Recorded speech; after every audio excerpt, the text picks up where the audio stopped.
whilst I was hiking, already planning the next expedition, Mongolia, and it wasn't in a cocky or confident way. It was in a way that I used to try to motivate myself, thinking, well, if I can't complete this, don't even think about the next. And the next was Madagascar.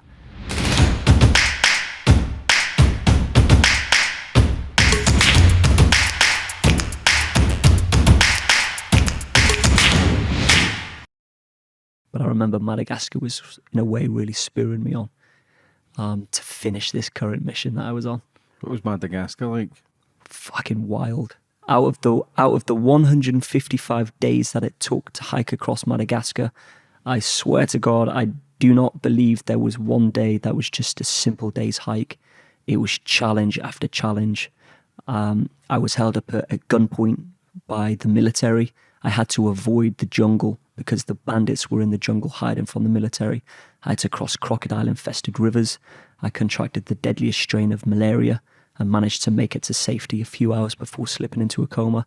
I was sort of hunting, I was gathering, there was machete in hand, hacking through the jungle. Some days it would take 16 hours to cover just 1.5 to 2 miles. I had spider bites that infected. I had leeches that I was plying off me. It was just relentless. And that was very physical. It was only 100 miles extra than Mongolia, but almost double the duration because it was just constant with the challenges. Broke me in many ways. Seeing you going through stuff like that, what do you find out most about yourself? I think one of the biggest ones that I've learned, especially sort of before I did Mongolia, all of that fear. I was shit scared. I had so many nightmares, and experienced people in Mongolia as well telling me that it's just not possible. And the same with Madagascar, because we took the hardest route, sort of walking south to north via the interior, coming across tribes that hadn't seen a white person before, while summiting the 8 highest mountains. And I believe that I was just so much more capable than I gave myself credit for. And that's all of us in general, right? I'm sure you've experienced that yourself, where you've been like, fucking hell, you had lots of doubt, but you went on, you did it anyway. And you realize that you've got so much more capabilities and you're so much more capable than you anticipate. And that's one thing that I learned. Another thing that I learned as well, which I apply to everyday life now, is when I was in the jungle, hacking through, bleeding everywhere, hungry, thirsty, angry, blisters on my hand from hacking using the machete. Hated the jungle, wanted out. After a few weeks, I was sick of it. But there was no other option. It was no one was going to come and rescue me. There wasn't an evacuation plan necessarily. It was all really low budget, reckless world firsts that I was doing. But it was at that point I realized that we can't always be motivated, but we can be disciplined. And I never knew that until Madagascar in 2015. And now, even when I'm sort of back in civilization, I use that a lot, and it rings true all the time. But I learned that in the harshest and most real way out in the jungles. Why did you need to carry, was it a chicken? Yeah. So in order to summit the highest mountain in Madagascar, called Maramakocho, it's tradition, it's cultural that you must take yourself a white cockerel, and you must protect it, you must feed it, you must give it water, and in turn that protects you from the bad spirits and witches of the rainforest. The Malagasy are very superstitious. They really believe in witches and spirits.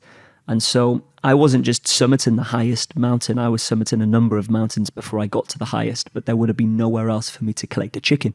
And so Gertrude, the name that I gave this chicken, I always sort of give names to different things that have joined me on different stages of expeditions, the most ridiculous names too. Gertrude was with me for 2.5 weeks. He was perched in my backpack. He became fully domesticated. I didn't need to tie him up when I let him out to sleep.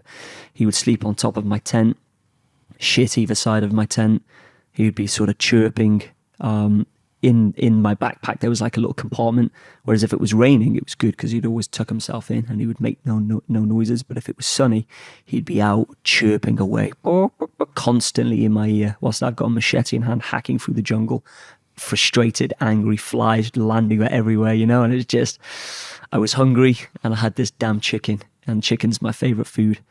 But what can I do? I pushed on, and you release him at the top of the mountain.